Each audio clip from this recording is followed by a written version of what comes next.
Ini terkait sidang perdana Niki. Akhirnya Niki hadir di sidang perdana terhadap Reza Gladys yang Niki melaporkan Reza Gladys.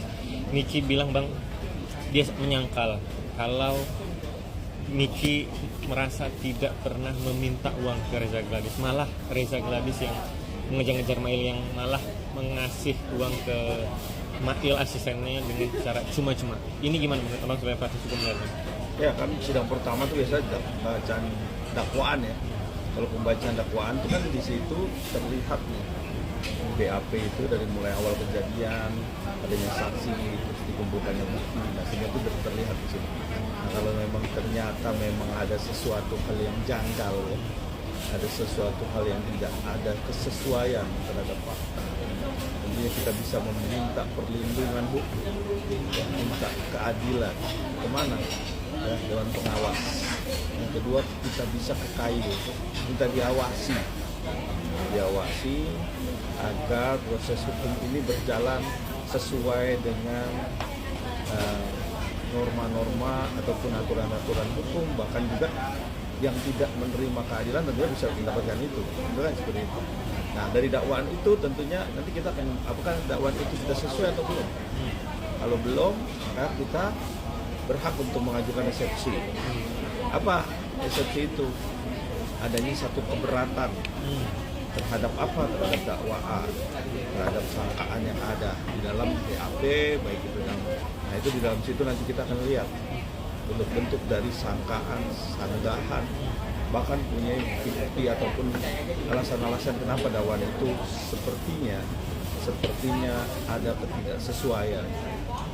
Bang, terkait pernyataan Niki yang di sidang perdana tadi bilang kalau terkait BAP bang, BAP bisa berubah-ubah, itu gimana sih bang? Kan soalnya dia bilang BAP pertama Reza itu dia pelangap-pelongo, BAP kedua pelangap, dan BAP ketiga sudah direvisi, sudah terstruktur, sudah benar-benar direvisi lah oleh Reza.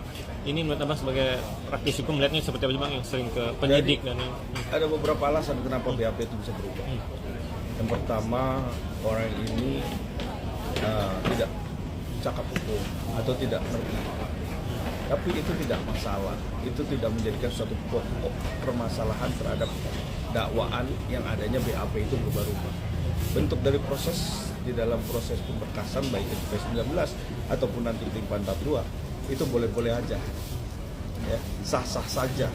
Untuk BAP itu bisa dilengkapi, bisa dibentuk ataupun sesuai dengan fakta. Ada yang kurang dari fakta, dilengkapi lah BAP. Itu fungsinya. Kenapa BAP itu berubah-ubah? Karena itu hak daripada pelapor untuk bisa menyesuaikan BAP terhadap fakta. Itu yang terpenting. Karena nanti jangan sampai gugatan ini menjadi kabur atau tidak adanya kesesuaian. Bang, terkait pernyataan Niki itu bisa juga dibilang alibi kan bang? Karena dia bilang dia nggak pernah memeras, dia nggak pernah meminta, tapi malah asistennya yang dikejar-kejar oleh dokter Reza Gladys. Dan Niki malah bilang sebenarnya yang dikejar Reza Gladys itu Samira, dokter Samira itu dokter detektif. Menurut abang sendiri gimana? Ya, ini kan bukan kali pertama bentuk hal seperti ini atau bentuk model ataupun cara-cara seseorang melakukan tindak pidana yang sangkaannya seperti ini. Tentunya ada kausalitas, sebab dan akibat. Ya. Sebabnya awalnya pertama apa?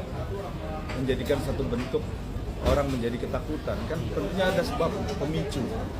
Nah kan nggak mungkin dong ada pemicu orang ini melakukan satu permufakatan untuk bisa memberikan suatu benda atau barang kepada seseorang sementara tidak ada apa-apa. Nah itu yang pertama. Yang kedua, bagaimana juga dari pihak kepolisian melihat ya adanya satu peristiwa di mana peristiwa yang dinamakan ancaman tersebut masuk ke dalam kategori pengancaman. Kenapa? Karena dilihat mens rea. Apa tuh mens rea? Niatan seseorang untuk melakukan satu tindak pidana ini. Yang kedua adalah bagaimana caranya dia melakukan satu tindak pidana terhadap pemerasan, dugaan pemerasan itu. Tentunya di sini juga ahli juga pasti ada. Jadi bagaimana juga seorang yang bisa tidak ada masalah terus dia mengeluarkan suatu barang ya atau uang kepada seseorang tanpa adanya satu sebab, itu juga harus dibuktikan nanti di dalam persidangan. Bagaimana pula seseorang ya akan memberikan satu barang atau benda dengan adanya satu peristiwa di mana ada ketakutan, kecemasan, ya, kekhawatiran. Nah, itu juga ada, harus juga itu nanti dinilai. Ya, bagaimana majelis hakim menilai ini dari material pidana yang disangkakan. Tentunya peristiwa ini nggak bisa terpotong. Bahkan penunjangnya walaupun ada beberapa faktor-faktor yang dinilai cukup kuat untuk bisa menepis semua nilai pidana, itu bagian daripada dinamika satu peradilan, di mana seorang lawyer ataupun seorang terlapor atau terpidana ya atau terdakwa sekalipun menuntut suatu keadilan. Dalam hal ini adalah bagaimana caranya, yaitu memberikan bukti-bukti, memberikan alasan-alasan. Nah, alasan-alasan bukti ini nanti dibikin seperti puzzle, ya, bentuk puzzle. Kuat nggak nih puzzle? Kalau dia nggak kuat, tentunya dia tidak akan diterima oleh majelis. Tapi kalau dia kuat, majelis akan terima, ini akan gugur demi hukum. Dan bentuknya inilah yang harus diperkuat. Jangan sampai adanya kausalitas atau sebab akibat ini dipotong. Seolah-olah memang tidak ada terjadi apa-apa, terus tiba-tiba ada transfer uang atau barang atau apa. Ya, sehingga itu terjadilah suatu peristiwa itu kan. Padahal di sini nggak berdiri sendiri. Faktor-faktornya jelas ada. Jangan sampai ini segala sesuatu yang sudah tinggal disajikan di dalam meja persidangan nanti, tentunya kita sama-sama melihat ya, apa bukti-bukti yang kuat, apa kita bandingkan. Setelah itu bisa di-compare nih, ya, di mana yang paling kuat, komprehensif di dalam penyajian buktinya, siapa yang paling kuat, apakah terlapor atau pelapor, apakah terlapor ini sudah belum sempurna sehingga ditolak, ataukah pelapor juga yang tentunya begitu dikasih bukti ini memperkuat untuk bisa mengurangi tuntutannya. Bang, terkait kalau nggak kuat tentunya pasti akan onslah, tidak terbukti pidananya kan gitu.